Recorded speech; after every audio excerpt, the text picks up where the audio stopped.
Mais clairement, ce qu'on vit aujourd'hui, et j'ose le dire en écoutant ce qui s'est dit depuis 2 ou 3 mois dans les ondes et dans les journaux, c'est une toute petite chose par rapport au cataclysme qu'il pourrait y avoir, et qu'il y aura, si on n'essaye pas de changer quoi que ce soit dans nos modes de vie, dans nos modes de fabrication de la ville, dans tous les domaines.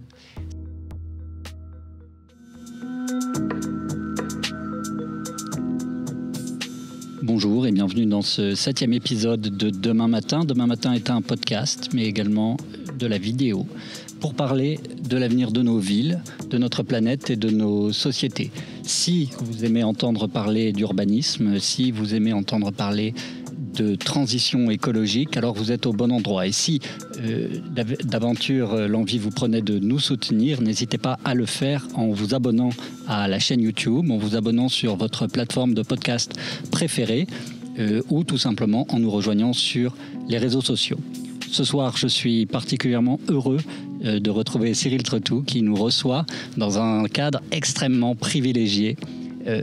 Un toit-terrasse d'exception, niché dans le 10e arrondissement de Paris. Nous sommes au siège de l'ANMA, agence Nicolas Michelin, et associé dont tu fais partie.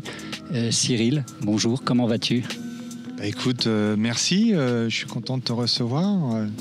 Je vais bien, je vais comme un architecte qui reprend pied dans son agence. Voilà, je le dis.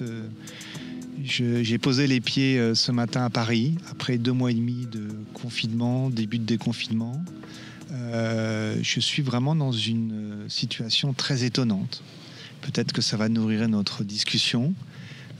Franchement, voilà, la ville, la métropole, se balader, prendre le TGV, c'est presque des choses que j'avais oubliées. Pas tout à fait, parce qu'on a réussi à mettre ANMA en mode télétravail forcé, qui est une situation évidemment compliquée. Notre métier, c'est l'humain, c'est la rencontre, c'est la création ensemble. Donc il y a une part importante qui ne se fait pas, ou qui se fait difficilement. Et puis il y a d'autres sujets qui ont pu vraiment s'enchaîner en télétravail, des études. Il y a la dimension aussi humaine qui est essentielle dans ce métier d'urbaniste, puisqu'on a la chance, ANMA, grâce à son fondateur, Nicolas Michelin, de pouvoir développer autant la matière architecturale que la matière urbaine. Et c'est vrai que l'urbanisme, le travail avec les autres, c'est essentiel. Parcourir des sites, ressentir des sites, ça, on ne peut pas le faire à distance. On ne peut pas sentir sur notre peau, on ne peut pas sentir les odeurs, on ne peut pas voir les belles perspectives. Et puis les sujets délicats de nos territoires. Donc oui, c'est un moment atypique, incroyable, qui nous inspire beaucoup ici à l'agence, les associés comme les collaborateurs, qui va avoir forcément une conséquence demain. Comment on bosse ensemble, comment on conçoit ensemble. Et puis il y a aussi des inspirations. On a une jeune génération qui arrive à l'agence. L'agence est aujourd'hui en grand mouvement. Nicolas, vous êtes combien aujourd'hui ? Aujourd'hui, on est autour de 50, 55. Et puis il y a surtout un passage incroyable, puisqu'on est dans cette pandémie en plein dans la transmission entre la génération de Nicolas, un peu la mienne, parce que ça fait quand même plus de 25 ans que je travaille avec lui, et puis une nouvelle génération qui commence à arriver, qui prend les rênes d'ANMA.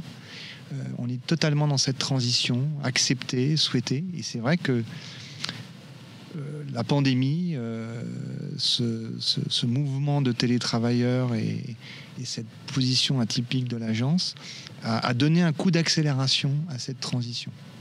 Et donc, pour nous, c'est un moment incroyable. Et évidemment, alors là, on en parlera certainement, je crois que c'est un moment de réflexion sur, on appelle ça dans tous les journaux, le monde de demain, ce qui se passe après. Voilà, ça, c'est des sujets passionnants. Et voilà, donc content d'être ici pour la première fois depuis 2 mois et demi, de vous recevoir sur ce toit qui est un lieu commun, un lieu partagé à l'agence, un toit qui domine Paris, parce que vous n'oubliez pas, il ne faut pas oublier que Paris a un vélum de 31 mètres, et donc dès qu'on est au 9e étage, on a une visibilité incroyable. Et puis vous avez dû voir aussi que Paris change, les toits s'habitent, les toits sont occupés par des terrasses, des végétalisations. Donc c'est aussi un mouvement qui a commencé dans la métropole parisienne, qui existe aujourd'hui dans toutes les métropoles. Comment vivre différemment? Voilà.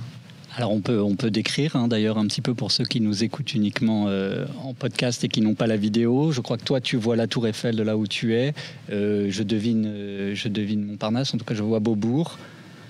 Et voilà, c'est tout simplement ça. Voilà, c'est un dernier étage d'un immeuble des années 70, relativement simple. On a mis près de 15 ans pour obtenir la possibilité d'utiliser ce toit. Parce que c'était pas une habitude, parce que dans les copropriétés, habiter les toits, c'est un peu bizarre. Mais on voit que ça correspond complètement au changement aujourd'hui de cette idée d'un espace extérieur. C'est un lieu de travail, donc vous imaginez ce qu'on propose aujourd'hui à nos collaborateurs. Travailler, prendre le transport, je crois que c'est aussi le bien-être au travail, de pouvoir leur proposer quelque chose. C'est exceptionnel pour nous, on a mis longtemps, mais il est ici. Et ce qui est incroyable, c'est qu'on domine effectivement les toits de Paris, ces toits en zinc qui repoussent cette chaleur, ce soleil. C'est ça Paris aussi, c'est sa grande qualité. Et en même temps, on se dit, mais il faudra peut-être faire évoluer ça. On voit des toits terrasses qui ont été pendant des années occupés par des tuyaux, par ce que j'appelle des aspirateurs à vent, des mécaniques. Aujourd'hui, ils sont de plus en plus retirés, remplacés par et tu l'as vu sur notre terrasse, par des ruches, par des abeilles, par des lieux... des potagers. Des potagers, effectivement, j'avais oublié. Donc, je pense qu'on est complètement dans l'air du temps. Notre génération, la génération qui arrive à l'agence, a envie de ça. Et on voit que ça ne se limite pas à nous, ça se limite... De notre terrasse, on voit les terrasses des voisins. Certains n'ont même pas déposé des permis pour obtenir leur terrasse. Donc on voit que... Non, mais c'est permis, la ville de Paris permet, c'est très intéressant. Moi-même, j'habite un immeuble des années 30, un des premiers immeubles en béton. Je suis en train de convaincre une petite copropriété de 30 lots, 25 lots, 30 lots, pour que le toit au-dessus, terrasse, on puisse l'utiliser. C'est une révolution. Un espace commun, partagé, accessible par tous les copropriétaires en location, humblement, pour avoir une pièce en plus, un espace en plus. Et quelle pièce? Et oui, c'est un des sujets sur le logement de demain. On va en toucher un mot, évidemment. Mais avant ça, on a plein de sujets à aborder ensemble, Cyril. Il paraît. Ce soir, ouais. Comme tu sais. Le premier, parce que, comme on se le disait, la transition écologique, il n'y a pas d'illusion à se faire, ça va être l'alpha et l'oméga de tout ce qui est urbanisme et architecture, même pas pour les 10 ans à venir, mais probablement pour les 150 ans à venir. Et il y a 2 manières d'aborder le sujet. Il y a la question qui est urgente de réduire les émissions de gaz à effet de serre, et ça, on pourrait faire des émissions entières là-dessus, sur les matériaux, la thermique, l'énergie, les mobilités, etc. Mais aussi tout un autre aspect sur lequel j'aurais bien aimé t'entendre, qui est l'adaptation à ce climat qui change. Parce que construire, quand on est architecte, c'est construire dans un environnement donné, dans un climat donné. Et on sait qu'aujourd'hui, cet environnement change partout où qu'on se trouve. Cet environnement change à vitesse grand V. Et je pense notamment à tous les sujets littoraux, à tous ces territoires littoraux. Ah oui. On a évoqué ensemble les réflexions que tu mènes à Saint-Nazaire, oui. Voilà, qui fait face à la montée des eaux. À la submersion marine. Parce que c'est pas que la question des eaux qui montent, parce que la question aujourd'hui, c'est le risque à tout niveau. Et je voudrais vraiment insister sur, d'une part, c'est un travail commun à l'agence. Et c'est important de dire, c'est pas moi, Cyril Trétou, mais c'est bien une réflexion aujourd'hui d'une génération qui se pose des questions différemment, avec effectivement des risques qui sont, et on est en plein dedans, qui ne sont pas que naturels, qui sont de notre nature. Mais clairement, ce qu'on vit aujourd'hui, et j'ose le dire en écoutant ce qui s'est dit depuis 2 ou 3 mois dans les ondes et dans les journaux, c'est qu'une toute petite chose par rapport à ce qui va nous arriver si on continue à faire ce qu'on fait. C'est une toute petite chose par rapport au cataclysme qu'il pourrait y avoir, et qu'il y aura si on n'essaye pas de changer quoi que ce soit dans nos modes de vie, dans nos modes de fabrication de la ville, dans tous les domaines. Voilà, ce qui va nous arriver, ça n'a rien à voir avec ce qu'on vit aujourd'hui. Et pourtant, aujourd'hui, c'est le monde entier qui s'est arrêté. Entièrement. Donc vous imaginez, demain, la montée des eaux, la submersion marine, les dérèglements climatiques. Mais on n'est même pas à la cheville de ce qui se passe aujourd'hui. C'est ça qui est important à dire. Avant tout, de comprendre comment on réagit, nous, à notre humble échelle, parce que c'est une action individuelle, politique. Et ça commence par l'individu. Parce qu'on pense, et que c'est comme ça qu'on va pousser, et qu'on va aller mettre notre bulletin de vote demain pour le second tour, en se disant, mais on vote pour quoi? On vote pour qui? Donc, nous, humblement, on arrive sur un territoire de Saint-Nazaire, avec, parce que Saint-Nazaire, pour tous les Français, c'est un des derniers lieux d'industrialisation. Très concrètement, Saint-Nazaire, vous êtes missionné à quelle échelle, sur quel Pour ceux qui périmètre? connaissent Saint-Nazaire, vous avez... Alors, il n'y a pas que Saint-Nazaire, on est missionné pour un travail à l'échelle de l'agglomération. Saint-Nazaire, c'est effectivement un élément important, mais on va travailler pour toutes les maires, tous les maires et toutes les mairies. Et donc, on est vraiment dans cette partie de la ville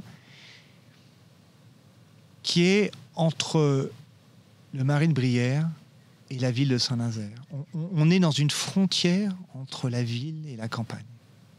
On est entre une frontière entre l'industrie et la campagne. On est dans une frontière entre l'industrie et la ville. C'est exceptionnel. Tout le monde connaît Saint-Nazaire sur les visites possibles. Saint-Nazaire a été évidemment en amont sur comment transformer un certain nombre d'opérations, en tout cas de construction marine militaire, avec évidemment les bassins à flot, avec un certain nombre de choses qui sont à transformer. Des architectes, des urbanistes, des artistes sont intervenus depuis longtemps. Mais Saint-Nazaire, c'est surtout tourné vers son littoral, la mer, et encore plus ces dernières années. Ils ont fait une transformation, la récente, exceptionnelle, mais avaient oublié que, y compris d'autres villes, étaient aux portes d'un lieu incroyable, d'une biodiversité transformée par l'homme, mais encore là, tout le Marais de Brière, toute cette campagne incroyable, toutes ces eaux humides. Et donc nous, on nous a demandé de réfléchir sur des parties artificialisées directement sur les marais. On nous a posé la question de comment la ville peut se retourner, reconsidérer cette partie vers la campagne, comment on peut continuer à construire la ville sur la ville, et puis surtout, comment on est aujourd'hui face à des problématiques de dérèglement climatique, de submersion marine, parce qu'on a une carte eau qui est récente et qui montre que Saint-Nazaire, une partie, est sous l'eau. Après l'épisode de Xynthia, la France s'est posé des questions différentes, que ce soit à Bordeaux, que ce soit dans le sud ou autre. Comment aujourd'hui, en évitant de construire des ouvrages comme ils ont pu être faits dans des zones littorales énormes, des digues et tout ça, comment on peut faire autrement pour continuer à vivre avec ce risque? C'est un sujet passionnant.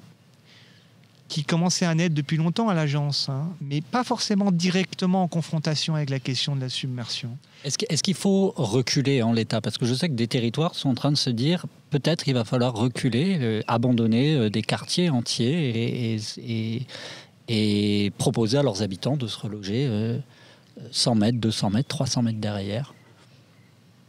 C'est peut-être pas forcément le cas à Saint-Nazaire. À Annemasse, on croit beaucoup à l'idée que les contraintes peuvent être retournées en choses positives. Alors comment fait-on? C'est-à-dire qu'on croit beaucoup au fait que le site, ce qu'il y ait là, que ce soit un mauvais site, un magnifique site, il y a toujours quelque chose à prendre et à retourner, à transformer quelque chose qui peut faire peur. La rencontre qu'on a eue avec les élus, c'était, mais vous savez qu'on est dans un territoire qui commence à faire peur. L'eau monte, l'eau pourrait arriver à travers les chantiers et nous. On a vu les carteaux. J'étais il y a quelques mois aussi au Touquet. Au Touquet, il y a des questions. Voilà comment cette ville, y compris sur ces questions de submersion, il y a une élue qui est venue me voir. Vous savez que ma maison, là, elle a les pieds dans l'eau demain. Qu'est-ce que je dois faire? Je dois vendre. Et je crois que c'est important de... On n'est pas dans une vision binaire. Il n'y a pas à avoir peur et se retirer. Il y a certainement des situations où il faut se retirer. Pas simplement pour la question de la submersion ou des risques, mais aussi parce que il n'est pas pensable de continuer à construire sur des milieux humides et de faire des artificialisations. Donc, il faut ressortir, il faut redonner à notre sol une capacité à vivre. Tu sais, il y a une chose que j'ai découvert. Quel est l'être vivant dans le monde qui existe en plus grand nombre? Je ne sais pas. Après, il faut voir ce que c'est que vivant ou pas vivant. Ouais. Le ver de terre. Le premier artisan de la terre. C'est celui qui est le plus grand nombre sur Terre. On a beau consommer des quantités de poulets. Non, c'est le ver de terre. Et quand on sait que le ver de terre crée tous ces réseaux, tous ces canaux, toute cette aération, j'aime bien cette idée que on doit aujourd'hui se retirer, mais pas que se retirer. On doit aussi inventer des choses. On a en Europe des situations de submersion possibles et des inondations, parce que c'est vraiment deux sujets différents. Hein. Les eaux qui montent et la submersion marine, on ne réfléchit pas du tout de la même façon. Les eaux qui montent, ça monte, et ça prend du temps à redescendre. La submersion, c'est une vague qui arrive, qui passe et qui s'évacue très vite. Donc on ne peut pas avoir les mêmes raisonnements. Et c'est intéressant sur Saint-Nazaire parce qu'on a les deux effets.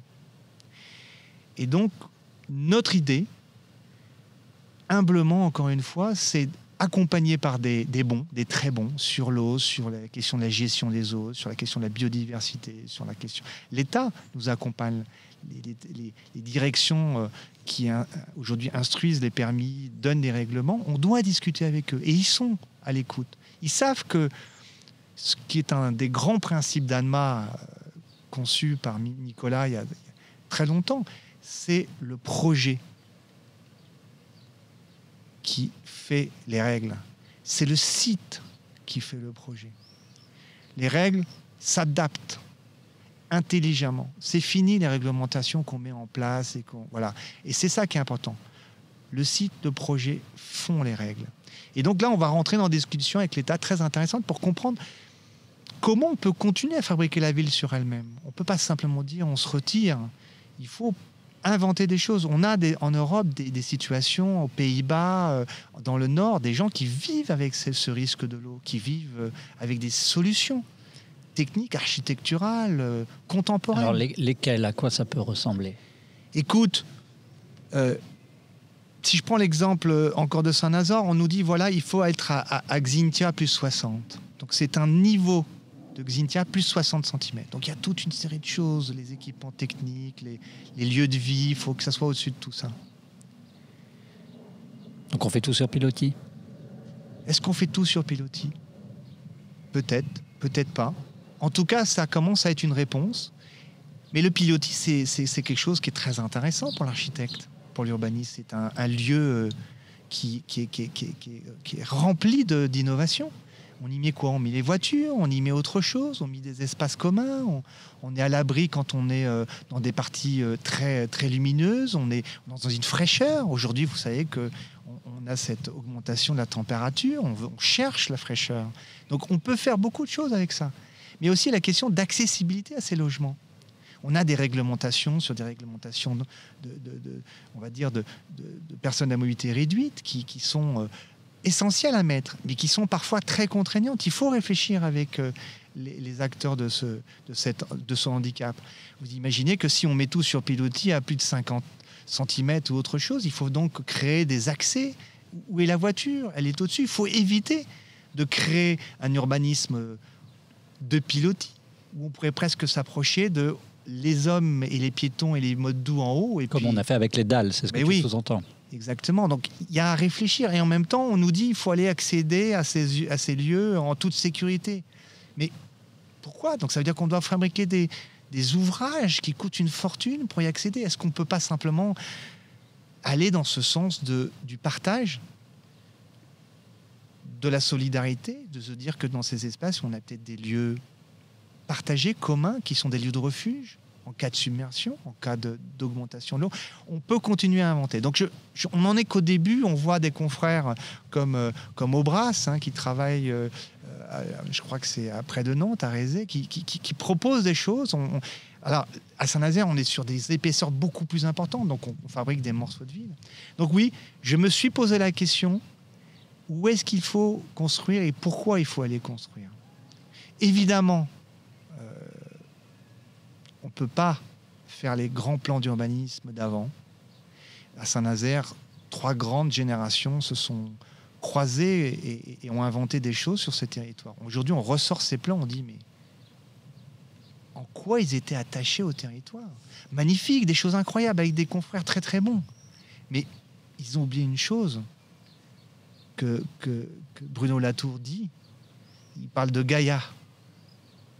Cette terre, on n'est plus dedans, on est avec. Comment on va aujourd'hui concevoir notre urbanisme, comment on va concevoir nos bâtiments, comme tu le dis, adaptés, en regardant tout simplement ce qu'il y a sous nos pieds.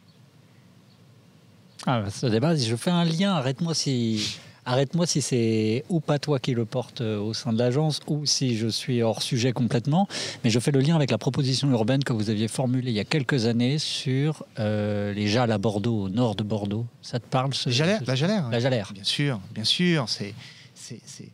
Ça a été là aussi un des sujets précurseurs que Nicolas a mené.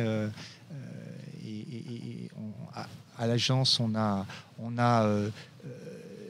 c'est ça qui est intéressant, on a des vrais débats.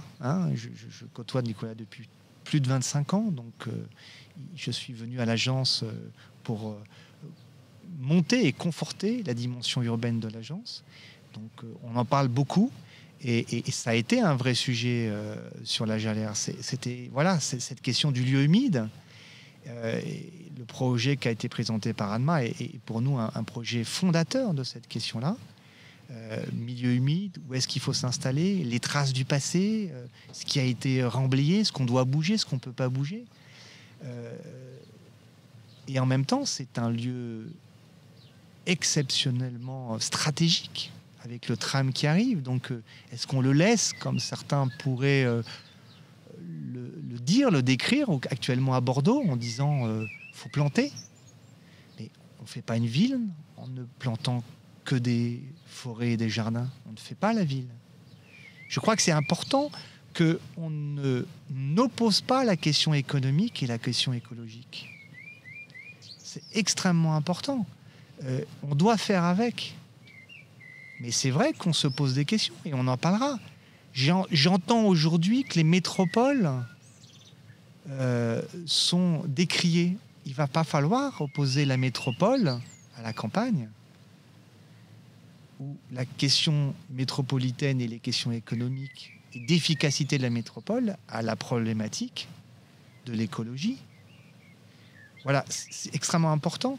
Pour revenir sur le dossier de Bordeaux, voilà, avec un maire, un ancien maire qui avait une vision incroyablement prospective, connaisseur de son territoire incroyable. Hein. Tu ne pouvais pas lui dire quelque chose de travers. Il connaissait ses dossiers par cœur. Voilà. Demain, l'âge à l'air, c'est une vraie question parce qu'il y a un débat. Et c'est pour l'instant un débat un peu, comme je le dis, entre l'écologie punitive, presque, et la nécessité de continuer à fabriquer la ville en respectant le sol, en respectant un certain nombre de choses.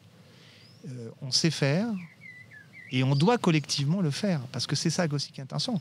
Bordeaux, c'est l'urbanisme négocié, c'est la façon dont on a essayé, là aussi, de rebondir sur l'expérience de Nantes. Avec Nicolas et moi, on était avec Alexandre Chimetov il y a plus d'une quinzaine d'années sur ces questions de comment faire la ville ensemble. Non, mais parlons-en tout de suite du coup, parce que pour que nos auditeurs comprennent, Anma fait évidemment son travail de concepteur, d'architecte, d'urbaniste, mais pour caractéristique de s'intéresser beaucoup à la méthode, au processus, à vraiment décortiquer les rouages par lesquels la ville se transforme, s'étend, se crée, se génère. Aucun terme ne correspond vraiment bien à comment la ville fonctionne.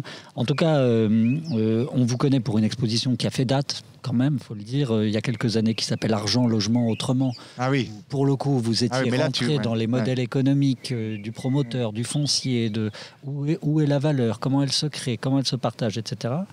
Mais je ne pense pas qu'on ait vraiment le temps de rentrer là-dedans ce soir.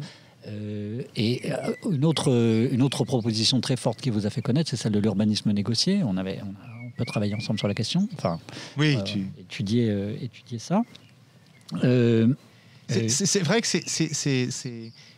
On parle de méthode, mais attention, voilà. C'est pas le terme. Hein. C'est pas le terme, la méthode. C'est une approche.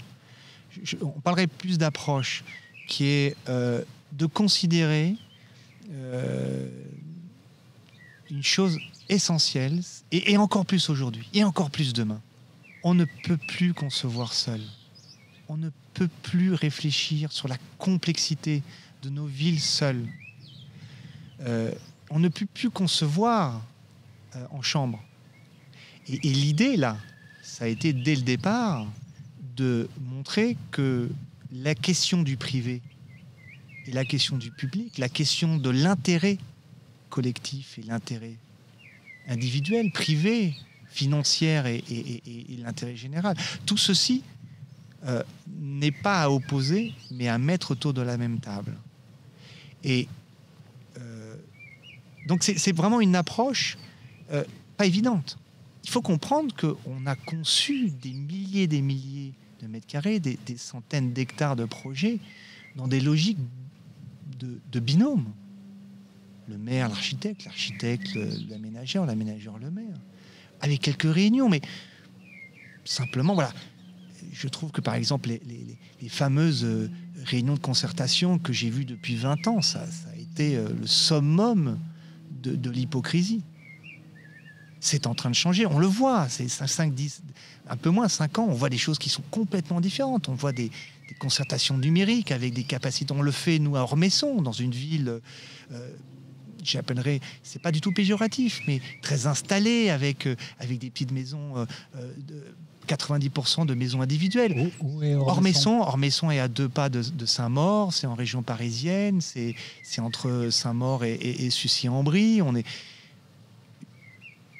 Il y a eu pratiquement 10-15% de la population qui s'est mise dans ce lieu. C'était pas du tout leur culture. On a fait une concertation numérique. Ils ont répondu sur leur téléphone, leur smartphone, quelles que soient les générations, pour dire on va faire de... Voilà. Et donc, quand je dis que, avec cette idée de l'urbanisme négocié, d'ouvrir le débat, en fait, parce que je reviendrai sur cette question de l'exposition, c'est de montrer que l'architecte n'est plus seul. L'urbanisme négocié, c'est de dire, mettons-nous tous autour de la table, un maximum. On l'a encore étendu, on a passé à un autre niveau, aussi avec l'expérience de confrères, d'autres. la parole de l'habitant, la parole des associations, au cœur du projet, doit arriver aussi beaucoup plus en amont. Ce qui n'était pas forcément le cas de départ, y compris sur les débuts de Nantes. Quand on voit l'expérience de Nantes, le début ne ressemble en rien aujourd'hui à ce qui est aujourd'hui généré, ou en tout cas engagé par la Samoa sur le territoire de Nantes, ou la parole de l'habitant. Moi, ce que j'appelle l'intelligence de l'habitant, on fait aujourd'hui avec ça, il faut faire avec ça. Les habitants ont autant d'intelligence à apporter, les voisins, les associations, à un projet. Donc, ce que je voulais dire, c'est que se mettre à plusieurs, on appelle ça aujourd'hui l'intelligence collective, se mettre à plusieurs à réfléchir, c'est essentiel. Et dès le départ. Et Argent Logement Autrement, c'était aussi de dire les architectes peuvent sortir de leur confort. On est allé regarder ce qui se passait dans les tableaux des promoteurs, on est allé voir ce qui se passait dans l'histoire du logement, le fameux bilan. On est allé montrer que même les architectes urbanistes pouvaient s'intéresser à autre chose que la qualité des logements, la qualité des lieux urbains, d'espaces publics et autre chose. Mettre nos mains dans ces bilans, voilà, c'était important de montrer que il faut sortir de son confort et aller vers des inconnus parfois qui sont, et tu le sais, sur l'exposition de Argent Logement Autrement, on a pris de beaux scuds, surtout des promoteurs. Alors que effectivement, c'est une leçon cruciale qui est que si tu ne réinjectes pas de l'intelligence dans la maîtrise d'ouvrage, finalement ça revient à dire ça, enfin en tout cas partout, chez l'investisseur, chez la maîtrise d'ouvrage, etc.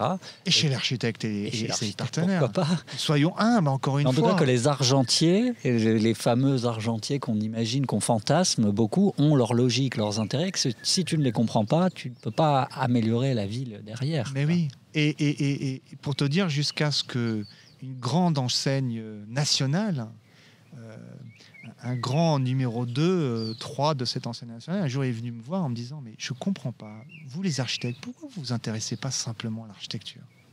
À ce que vous faites. Écoute bien. » Je suis tombé de ma chaise. Je leur ai dit, mais intéressez-vous à l'architecture. Moi, allez-y, faites des expositions, regardez, mettez les mains dans le cambouis de ce que c'est que cette question de la taille des logements et autre chose. Je pense que c'est essentiel que vous-même aussi, vous preniez notre matière et vous la faites. Nous, c'est ce qu'on a fait, faites la même chose. Je rêve que des promoteurs se mettent ensemble pour faire une exposition d'architecture, d'urbanisme, et que ça soit eux qui l'expliquent, qui le mettent en débat. Parce que la pandémie d'aujourd'hui, elle nous interroge sur ces modèles économiques, sur ce qu'on a fabriqué ensemble, encore une fois. Il ne faut pas dire qu'il y a des bons et des méchants. Les gentils.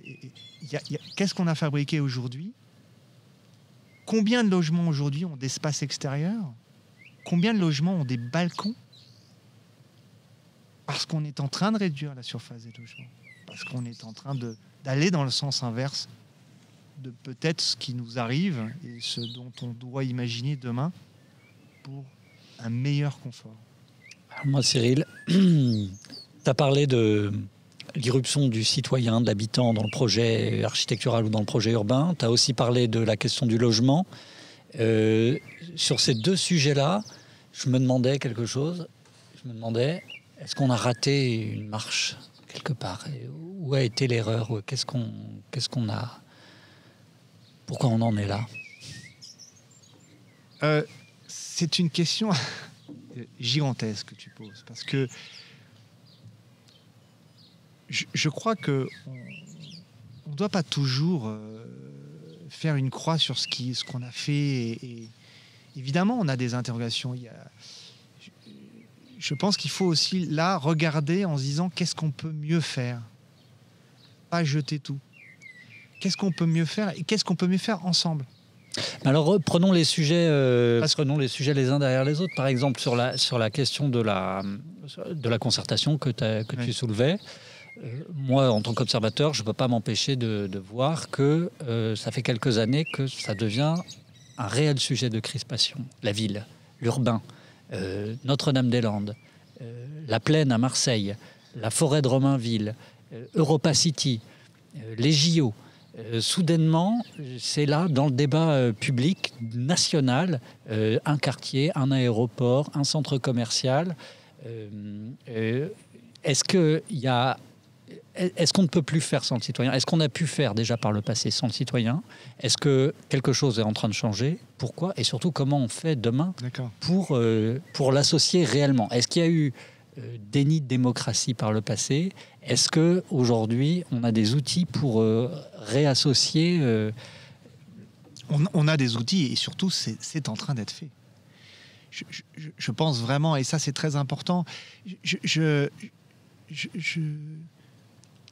j'écoutais là,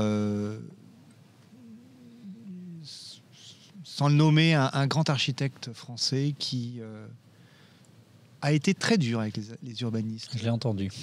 Et j'ai trouvé ça inadmissible. Inadmissible. Cet homme-là n'a certainement plus le temps de regarder ce qui se fait. Il a raison. Il a raison sur certains sujets, mais on est en train de prendre à une génération et plusieurs des approches du territoire. Il parlait d'ateliers, mais ça fait longtemps qu'on parle d'ateliers. Et les derniers ateliers de plusieurs confrères, on est dans cette approche en disant, mais comment on fait venir, comment très en amont, on travaille avec l'intelligence des habitants. C'est le maire de Bruxelles qui m'a donné cette idée de l'intelligence des habitants. Il en parlait, il me disait, voilà, il dit, il faut faire avec. J'ai trouvé ça incroyable. Et c'est vrai que le sujet qui est très important, c'est de ne pas inverser la pyramide. Il ne faut pas, parce qu'on ne l'a pas fait pendant des années, mettre l'habitant en haut, le concitoyen, le voisin, en haut de la pyramide. Ça serait une erreur. Il ne faut pas inverser.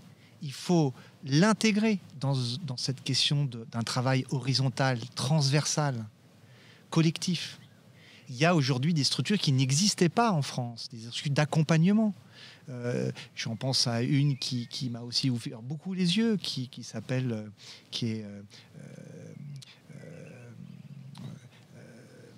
Marika Frenette, pardon pour Marika Frenette, qui est installée à Nantes, qui nous a accompagnés, qui est une urbaniste québécoise et qui a cette culture anglo-saxonne et son job aujourd'hui, c'est d'être une facilitatrice. Elle accompagne aujourd'hui sur des territoires qui sont arrêtés, meurtris, des opérations d'urbanisme qui sont dans l'impasse parce que il n'y a plus de dialogue. Et ça, c'est très intéressant de voir que ces structures n'existaient pas il y a quelques années, qu'elles nous accompagnent, que là encore, l'architecte urbaniste doit être un metteur en scène de cette dynamique. Donc, il y a là des choses qui existent, il faut les renforcer, il faut éviter l'inversion de la pyramide, et continuer à s'améliorer dans ce dialogue horizontal. Après, il y a des professionnels. Voilà. On ne fait pas 10 ans, parce que c'est entre 6 et 10 ans nos métiers. On ne fait pas 10 ans de métier. Nos partenaires sociologues, nos partenaires techniques, environnementaux, ce sont des années et des années d'études. Donc, on porte un conseil auprès des habitants, auprès des élus. Ce n'est pas anodin. Donc, il faut nous faire confiance. Alors, tu as lâché le mot d'atelier.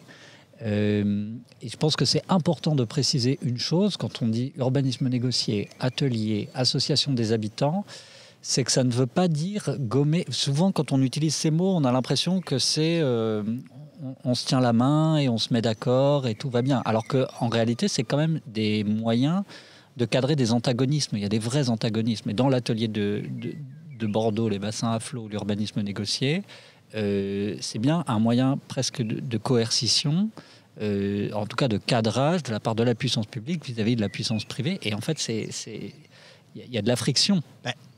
Heureusement.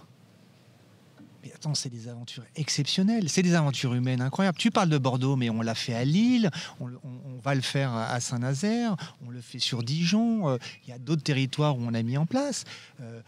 C'est pas évident, c'est pas des cultures communes, on essaie de le faire sur la métropole de Lyon, c'est pas évident, c'est pas forcément des cultures. On voit aujourd'hui sur le territoire de l'Île-de-France. L'Île-de-France, il y a une diversité d'approches par rapport à cette notion d'atelier. Il y a quand même en France... une France, mais des milliers de villes, des milliers de maires et d'élus qui réfléchissent différemment. Voilà. Donc, il faut s'adapter. On a fait du sur-mesure partout, mais encore une fois, c'est une approche. Clairement, il faut mettre un cadre. C'est extrêmement important. Dans l'intelligence collective, il y a un cadre. Dans la décision collective, dans le travail horizontal de transversalité, et c'est assez intéressant parce que, quelques mots, ANMA change. On est en train aujourd'hui, et on est passé d'une SA, d'une société anonyme, à une SAS. On a totalement transversalisé les choses. Aujourd'hui, ANMA, c'est plus un fondateur qui décide, avec quelques bras droits, bras gauche, c'est un collectif. On essaye de mettre en place. C'est pas évident. Cette transversalité, il faut l'accompagner. Il faut qu'il y ait des hommes et des femmes qui décident à un moment donné.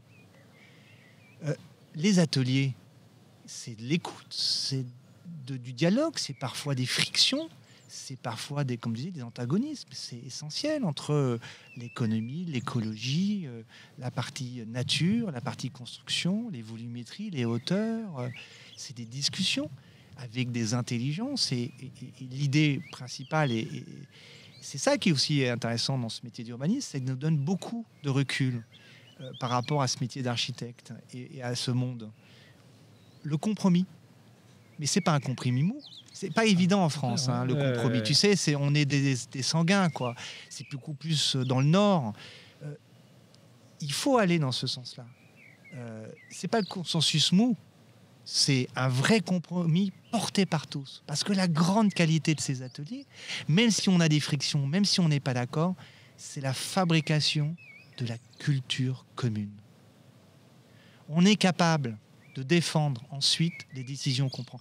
On a eu sur ces territoires, sur ces métropoles et sur ces villes, des acteurs privés, des acteurs publics qui ont pris la main sur des sujets que nous maîtrisions et les ont défendus, comme nous avons défendu des propos tenus parfois par des promoteurs de l'immobilier. Donc, heureusement, il faut ce débat. Mais il faut quelques-uns qui tranchent, c'est normal.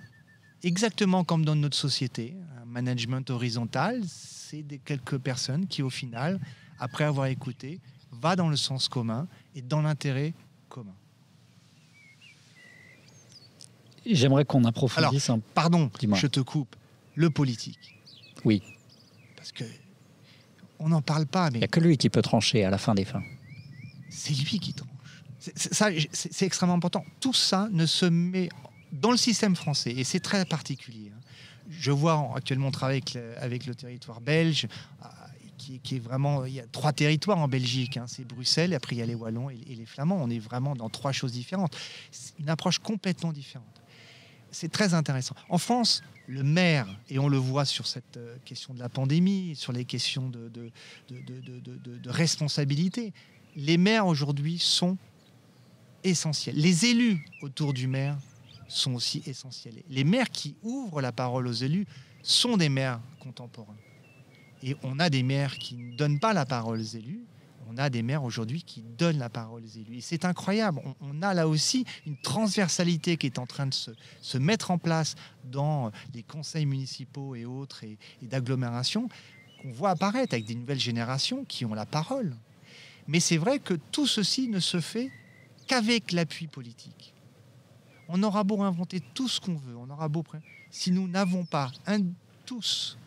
Les concepteurs, les intelligences, les habitants, si on n'a pas l'appui du maire à un moment donné et des élus, on avancera. Ce qui est normal en France. Et on voit à quel point c'est aussi une question qui interroge le monde de demain. Parce que on doit réfléchir sur comment ces catastrophes qui sont en train de venir, cette pandémie qui nous réinterroge sur l'espace public, sur voilà, comment le fonctionnement démocratique et la capacité des structures locales, hein, et pas ce qu'on a vu de temps en temps, une décision là au niveau national, président, gouvernement. C'est le local qui est vraiment aujourd'hui essentiel, y compris demain.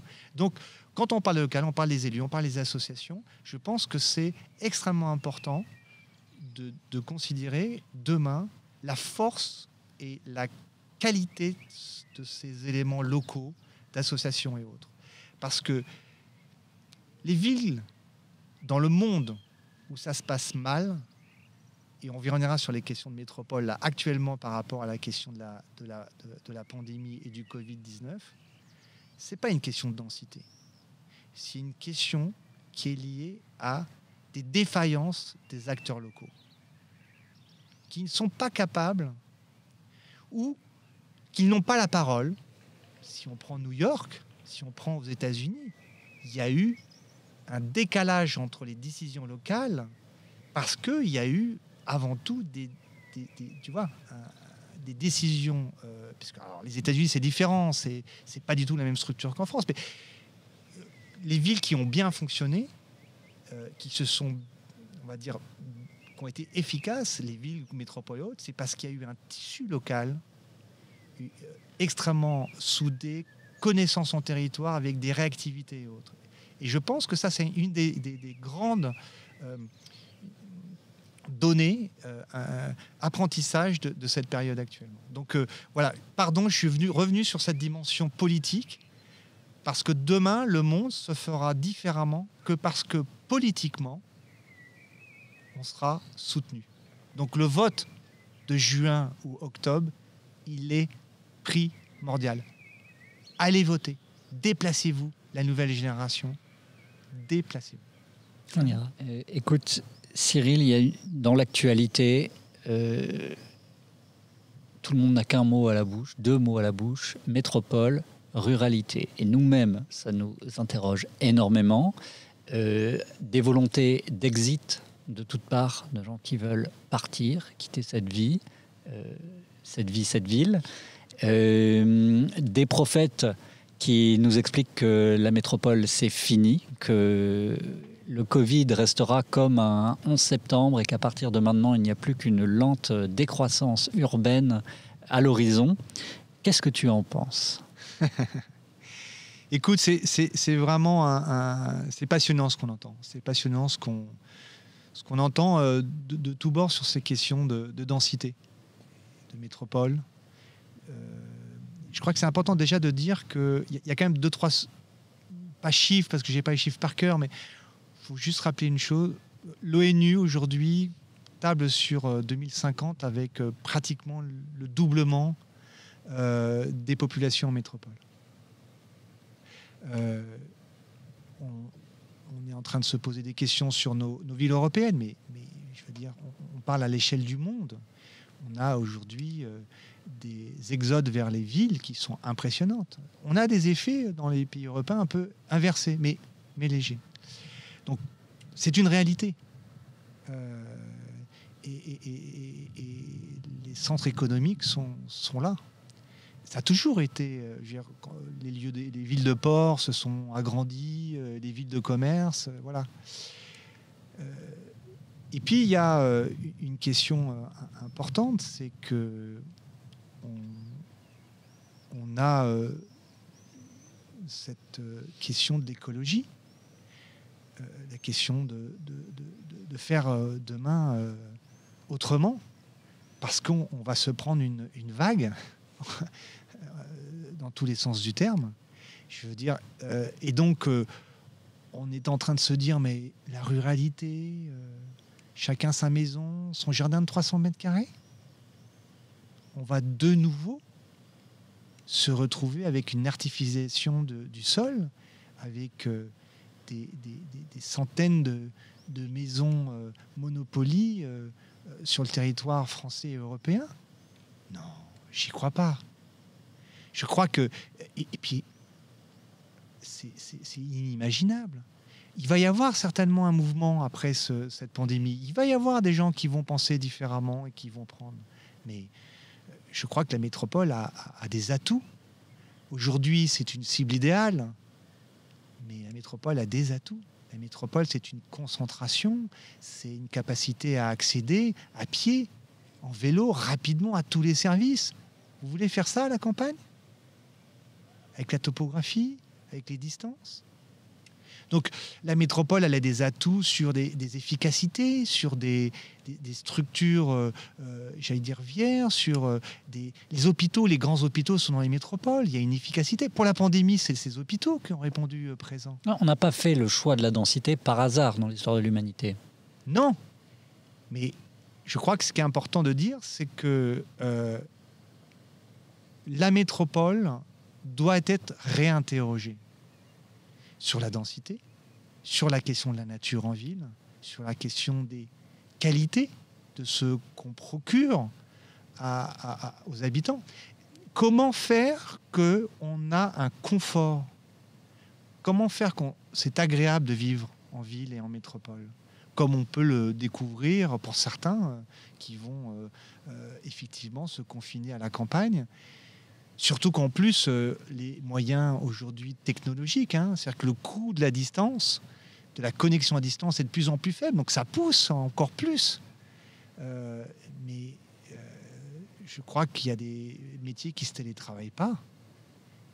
Tout ne se télétravaille pas. On a 3% en France de télétravailleurs. Et là, je crois qu'on est monté à 12%. C'est ridicule. On ne va pas changer. Donc il y a besoin d'avoir un accès à des transports et autres. Par contre, on peut questionner cette métropole. Questionner la métropole sur ce qu'on peut mieux faire. Les espaces publics, la dimension des espaces publics, cette qualité de procurer à chacun un espace qui est autre que celui qu'il a chez lui. Ces logements qui sont tout petits, il faut être capable d'aller dehors pour aller. Donc cet espace public, il faut le concevoir de façon différente. Les dimensions de trottoir. Mais en même temps, les métropoles, Paris, Lyon, Bordeaux, ont des villes ont des rues étroites. Je veux dire, on ne va pas les changer, ces rues. On va continuer. Donc il faut comprendre comment on invente des choses différentes. Je parle des villes européennes, mais on parlait tout à l'heure du Caire. Je veux dire, quand vous décollez du Caire et vous voyez les nouveaux quartiers du Caire, c'est comme un grand gâteau, chocolat. Vous passez une lame de couteau pour découper le gâteau en plusieurs morceaux. C'est l'épaisseur des rues de ces quartiers-là. On va pas les... Voilà. Donc, on doit changer notre façon de faire, certainement pour des nouveaux quartiers. Et encore, les nouveaux quartiers, il n'y en a pas forcément énormément. Mais surtout, se reposer des questions qui ne sont pas forcément des questions que simplement de dimension d'espace, mais qui sont aussi des dimensions sociales. Je disais tout à l'heure que la question du tissu social, du tissu associatif, du tissu local, politique était essentielle. Cette capacité d'agir très vite auprès de ceux qui ont des difficultés. Parce que c'est ça qui a été montré aujourd'hui dans la pandémie, c'est l'écart entre les riches et les pauvres. Et nos métropoles, et c'est ça qui est aussi extraordinaire, c'est qu'il y a une vraie diversité. Quand vous allez à Brooklyn, et encore Brooklyn a beaucoup changé, mais quand vous allez dans les quartiers, quand vous allez dans ce qu'on appelle les suburbs, les banlieues, comme on dit, j'aime pas ce mot, il y a vraiment ces quartiers périphériques, des choses qui sont positives, qu'il faut conserver, qui nous interrogent. Donc, oui, la métropole est une cible idéale et je pense qu'il n'y aura pas de désertification de la métropole. Il faut par contre, là, faire très attention. La France a pris un chemin avec cette idée de limiter la densité, en tout cas l'artificialisation des sols. Là, oui, il faut être vigilant. Je rappelle que la moitié des constructions de logements en France, c'est de la maison individuelle. La moitié. Et j'ajouterais une autre statistique qui est que l'essentiel de l'artificialisation des sols aujourd'hui en France se fait dans des territoires qui perdent des habitants. C'est tout le paradoxe. C'est pas à Paris qu'on s'étend le plus finalement, ou dans le Grand Paris ou dans la métropole. Mais tu as raison, Hugo. Tu as raison. On a plein d'endroits à habiter. On a des usines qui sont abandonnées. On a des villages où il n'y a plus d'habitants. On a des maisons abandonnées. On a des lieux, on a des anciennes, je parle d'anciennes unités, mais des entrepôts, des lieux particuliers, des lieux atypiques. Il y a des milliers de mètres carrés, des bureaux abandonnés, des bureaux obsolètes. Ça y en a. La rénovation, c'est essentiel. Mais pourquoi on n'y va pas? Il y a des milliers de mètres carrés qu'on peut aujourd'hui habiter sans être obligé de construire. On peut rénover, transformer. Anma fait ça depuis longtemps. Et pour nous, c'est essentiel. D'autres confrères le font. Habitons aujourd'hui ces milliers de mètres carrés. La rénovation et la transformation des bureaux en logement, c'est un sujet passionnant en Île-de-France. Mais arrêtons de les construire. Prenons ce temps. Alors évidemment, c'est une question qui interroge beaucoup le privé, les investisseurs, ceux qui ont mis de l'argent. Mais c'est en train aussi là de bouger. Et ce qu'il faut, c'est une accélération. Quand tu parlais des métropoles et de la ruralité, j'ai entendu un autre sujet. Je ne sais pas s'il te parle, mais quand tu parlais des espaces publics, moi j'entendais aussi de la différence entre des clichés à casser sur la question de la densité. Et j'en parle parce que c'est un sujet vraiment crispant, je trouve, depuis peu. C'est vraiment rentré fort dans le débat public. Mais de la différence entre la densité réelle d'un quartier et de la densité subie, en quelque sorte. Tu vois ce que je veux dire? Quand tu parlais du dimensionnement des espaces publics, etc., c'est étonnant de voir comment certains quartiers, on peut se dire qu'ils sont extrêmement denses, alors qu'en fait, ils sont beaucoup moins denses qu'une rue parisienne ou qu'un grand boulevard. Ça, je pense que c'est un point... il faut être pédagogue autour de cette question de densité. Il faut être en capacité aujourd'hui d'aller au-delà des images qu'on a inscrites dans la tête de tous. Il faut être très pédagogue. La densité, c'est pas la même quand on interroge un Nantais, un Rennais, un Rémois, un Parisien, un Lyonnais. On parle pas du tout de la même chose. On parle de questions de hauteur, mais de densification, de largeur de rue et autres. Donc je crois qu'il faut être très pédagogue. C'est pour ça que la question d'interroger l'intelligence des habitants, elle est essentielle. Parce qu'il faut dialoguer avec eux. Parce qu'on parle de densité, mais on parle évidemment de monstruosité aussi. Je veux dire, on parlait tout à l'heure d'un certain nombre d'opérations qui se sont arrêtées, mais c'est aussi parce qu'elles vont dans le sens contraire, des non-sens. Heureusement qu'on a entendu avant cette pandémie des projets qui se sont arrêtés. Et heureusement qu'il y a eu une mobilisation citoyenne. Et donc, c'est aussi des questions de pédagogie qu'il faut. Il faut être capable de continuer à construire. On ne va pas arrêter, on va pas être... on a de plus en plus d'enfants en France. Voilà, la population augmente. Donc, pédagogie sur cette densité. Et je crois qu'à partir de ce moment-là, on pourra discuter c'est quoi la densité à 2 étages, à 5 étages, à 12 étages. Parce que cette densité, elle est nécessaire. Construire un peu plus haut, à quelques endroits, elle est nécessaire. Mais cette densité, elle doit être compréhensible, acceptée, acceptable, aimable, on entend ces mots-là. Elle ne pourra l'être que si on fait passer un dialogue avec les habitants, les élus, pour montrer à quel point c'est aussi un moyen d'éviter un éparpillement de la construction. Bon, Cyril, force est de constater, en regardant tout autour de nous, que le soir tombe tout doucement. Et je pense qu'il est temps qu'on passe à nos coups de gueule et nos coups de cœur auxquels je t'ai demandé de réfléchir. Est-ce que je peux te demander d'abord, si tu acceptes, un coup de gueule? Ah, tu veux que ou est-ce que tu veux commencer par les coups de cœur? Non, je peux commencer par ce coup de gueule et je le mettrai en pendant d'un coup de cœur. J'ai été, comme beaucoup, extrêmement surpris. Surpris, c'est faible. Ça m'a mis hors de moi. D'entendre en début de pandémie, de confinement, un certain nombre d'acteurs du gouvernement suivre des propositions du MEDEF, des propositions, allez, on y va, il faudra reprendre vite, fort, avec de la quantité. Faudra travailler plus longtemps. C'est inadmissible. Je crois que pour tous, la question elle est évidente sur l'économie. Il faut s'interroger comment reprendre une économie qui soit raisonnable, acceptable, mais surtout pas mettre le balancier dans l'autre sens. Surtout pas. C'est pour ça qu'il y a eu beaucoup d'intervenants qui se sont levés contre ces paroles. Non, justement, il va peut-être falloir, sur certains sujets, aller beaucoup moins vite. Il va peut-être falloir moins produire. Il va peut-être falloir s'interroger avant de remettre un certain nombre de pans entiers d'économie et de productivité. Et ça, je trouve que j'ai pas entendu beaucoup de choses là-dessus. J'ai entendu des vraies idioties, mais j'ai pas entendu beaucoup de choses. Et en même temps, je voudrais mettre un petit peu en parallèle la parole de Bruno Latour, qui est intervenu très en amont. Je suis un adepte de France Inter et j'écoute beaucoup France Inter, et encore plus pendant cette période-là. Beaucoup sont intervenus, et ce coup de cœur, c'est ce qui a été très intéressant dans l'intervention de Bruno Latour sur France Inter. Ça a été de... Bon, il a écrit beaucoup. Il a écrit beaucoup sur la pandémie, sur les questions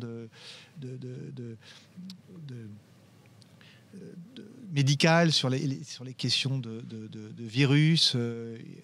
Et ce qui est assez intéressant, c'est la façon dont il a ce recul sur la période actuelle, en disant que on n'est qu'au début de quelque chose qui peut être encore plus catastrophique, cette question de l'environnement, cette question des catastrophes qui nous arrivent. Et j'ai trouvé là, avec son questionnaire, quelque chose d'extrêmement humble. Voilà. Je pousse chacun à répondre à ce questionnaire, et c'est aussi mes associés et Nicolas, mon associé et fondateur de l'agence, qui m'a poussé à me pencher un peu là-dessus. Voilà, ça c'est un coup de cœur. Voilà, les paroles de Bruno Latour et surtout son questionnaire. Répondez à ce questionnaire humblement, vous verrez que ça vous pose des choses pour demain. Et d'ailleurs, on est tout à fait... Alors, je ne sais plus où on le trouve, ce questionnaire. Il faudra taper questionnaire. On mettra le lien dans la description. Mais en tout cas, on est vraiment voisins du sujet qu'on abordait juste avant. C'est-à-dire une métropole, quand on est un urbain, quand on est un métropolitain, on a tout un territoire de dépendance. C'est le terme de Bruno Latour. On a un territoire de dépendance qu'on ignore complètement, en fait. Et il faut se remettre en question et se redemander comment de quoi on dépend, mais même de manière très pragmatique, de combien d'hectares de terres agricoles, de combien d'espaces logistiques, de combien de trains pour faire parvenir tout ce dont j'ai besoin au quotidien. Ce qui est très intéressant, c'est qu'il met les choses simplement sur la table, en plus. Et c'est ça je veux dire, c'est compréhensible par tous. Parce que c'est ça qui est important, c'est que l'action soit individuelle pour une démarche politique. Il le dit, hein, la politique est essentielle là-dedans. Donc voilà, il y en a d'autres hein, qui sont intervenus. Je suis content que la parole l'ancien ministre de l'écologie, Nicolas Hulot, soit aussi... voilà, il y a pas mal qui l'ont critiqué, il est naïf et autres. Mais non, mais il faut le dire. Alors c'est vrai, en nous, dans chaque Français et Européen, on a un peu cette idée de partir vers un nouveau monde plus ouvert, plus écologique, plus ouvert sur la nature, plus ouvert sur Gaïa, comme le dit Bruno Latour. Et puis, il y a l'économie, comment on fait pour continuer voilà. Et je pense que c'est justement parce qu'il y a ces deux approches qu'il va y avoir des choses qui vont s'en ressortir. Et pas simplement de l'écologie. J'ai entendu un certain nombre de politiques dire « mais attendez, il faut planter, il faut faire des espaces publics ». C'est pas avec ça qu'on va faire de la ville. Hein. Oui, mais pas que. Voilà, ça c'est des coups de cœur. Peut-être un autre coup de cœur, c'est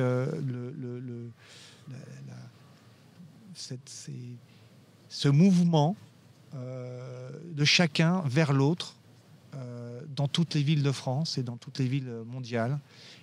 Cette dimension humaine, on est dans une logique de distanciation sociale. On nous demande de faire de la distance. C'est incroyable, c'est pas évident, quoi. C'est-à-dire que on se met à faire de la distance, on nous demande d'être à 1,50 m, 2 mètres des autres. Et je trouve que finalement, paradoxalement, cette situation nous a mis dans un rapprochement. Tu parles des coups de téléphone qu'on a reçus, de personnes qui s'étaient un peu éloignées. Sous toute forme, de ceux qui sont allés voisin. chanter devant les EHPAD, ceux qui... Voilà, ça, c'est vraiment quelque chose qui, en fait, est vraiment la différence et vraiment le contraire de cette distanciation sociale, qui est aujourd'hui obligatoire, mais voilà, et qui montre que on peut inventer autre chose.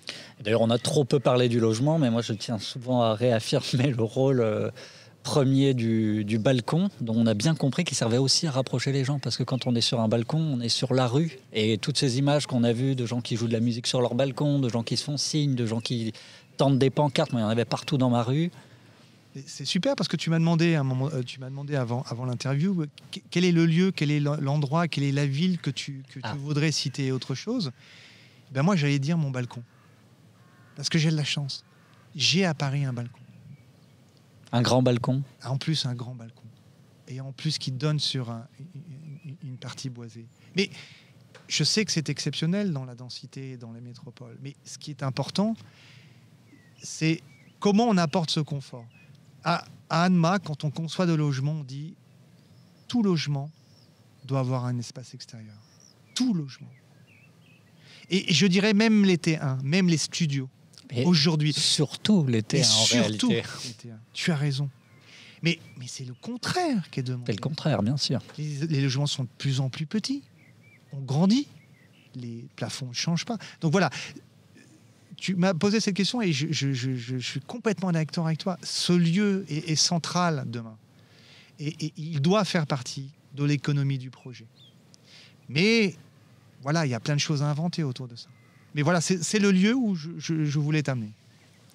Est-ce que tu as un coup de cœur pour un confrère ou une consoeur, une agence, une start-up Est-ce qu'on l'a oublié, celui-là, dans les coups de cœur? Oui, on l'a oublié. Je ne l'ai pas du tout encore imaginé. Mais quelqu'un que tu voudrais mettre sur notre radar, quelqu'un qu'on pourrait interviewer, quelqu'un d'intéressant, de passionnant, de novateur. Écoute... je l'ai cité. Elle me dira que je fais beaucoup de pub pour elle. Je crois beaucoup à cette question de l'intelligence collective et Marika Frenette est une consoeur qui m'a apporté beaucoup dans la méthode en interne de travail, dans les discussions.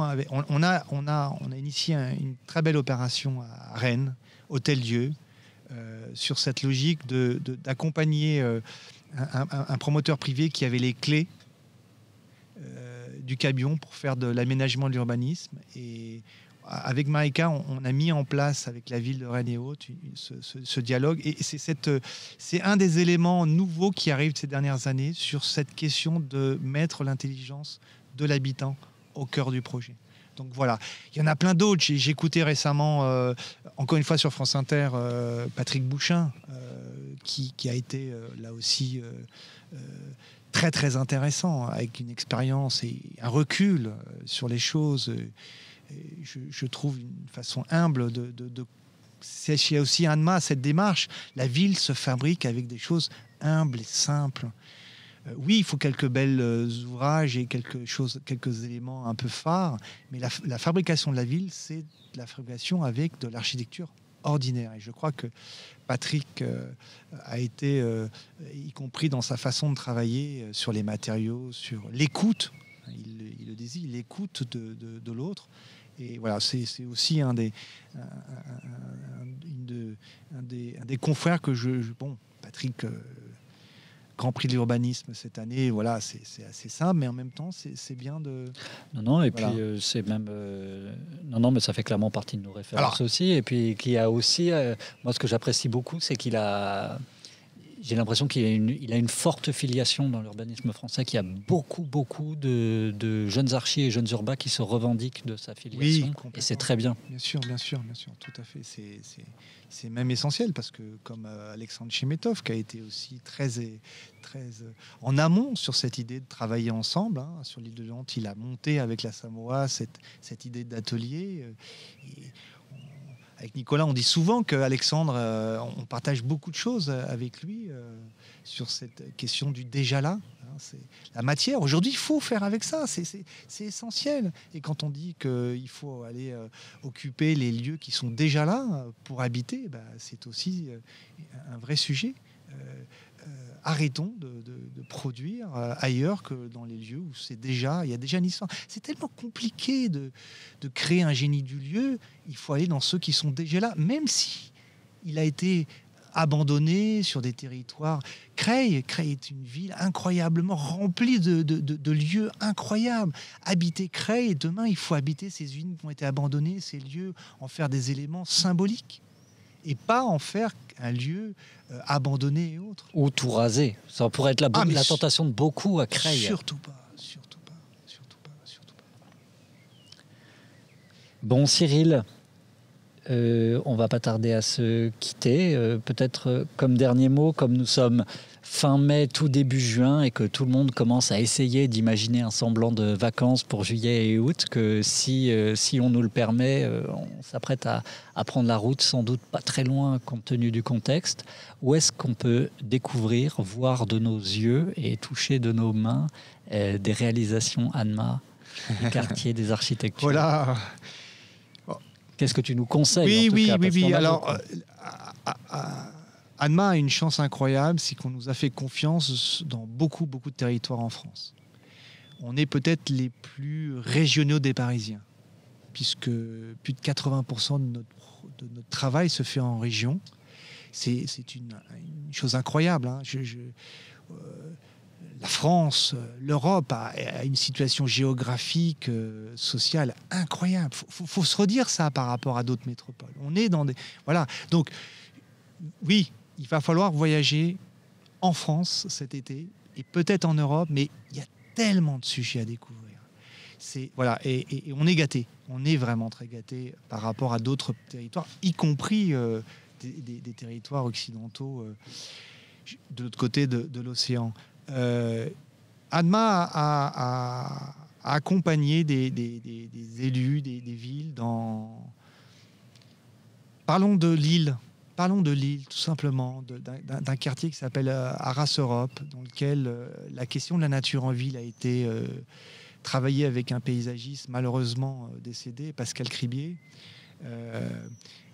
où cette échelle de la densité, de la nature en ville, qui a été réintroduite dans un secteur qui était occupé par des bars. On a essayé d'éviter d'en casser d'autres. Voilà, je trouve qu'il y a plus de 15 architectes qui ont plus que ça, une vingtaine d'architectes qui ont travaillé. Voilà, que les Lillois et que les Parisiens redécouvrent ce territoire de Lille dans sa grande échelle, et pourquoi pas Arras-Europe, avec la question de la nature sur un équipement. On a construit on a mis en place des arbres sur un équipement incroyable qui fait en même temps du spectacle et du sport. Donc, je trouve que c'est intéressant. Il y a des échelles aussi. Il y a des échelles individuelles, de maisons individuelles, et puis il y a des échelles un peu plus importantes de construction de bâtiments collectifs. Donc ça, c'est intéressant. Si on part évidemment sur Bordeaux, on parlait des bassins à flot, il faut aller voir ce qui se passe. Il faut aussi aller voir ce qui se passe de l'autre côté de l'eau. Voilà, c'est intéressant, c'est des échelles importantes. On aime, on n'aime pas. En tout cas, il y a eu là à Bordeaux, grâce à l'impulsion de l'ancien maire, que la France est capable de construire des quartiers plus rapidement que ce qu'on fait. Aujourd'hui, on sait sur 10-12 ans, ça, on a construit ce Parisien en 4-5 ans. Il y a certainement des choses encore à faire sur les espaces publics, encore mieux et autres. Voilà, il y a en termes de bâtiments, à Paris, passer voir un bâtiment à la cité universitaire. On a conçu un bâtiment pour la région assez atypique, complètement incroyable, totalement autonome, avec ce qu'on appelle une centrale à eau. On produit l'énergie de l'année pour des logements étudiants grâce à l'eau. grâce au fait de chauffer des grandes bonbonnes d'eau. C'est la première fois qu'on fait ça en France, en extérieur comme ça. Je dis toujours, c'est une expérience qui nous a été permise par la région. C'est un peu comme les premiers ordinateurs, vous savez, qui occupaient une maison complète. On est au début de ça. Demain, ça sera des piles à hydrogène qui prendront la place d'un placard et qui pourront rendre autonomes des bâtiments et qu'on arrête de puiser sur les sols et que le fossile disparaisse enfin définitivement. Le message est passé. Merci Cyril Trétou. À très bientôt et bonne reprise. Merci.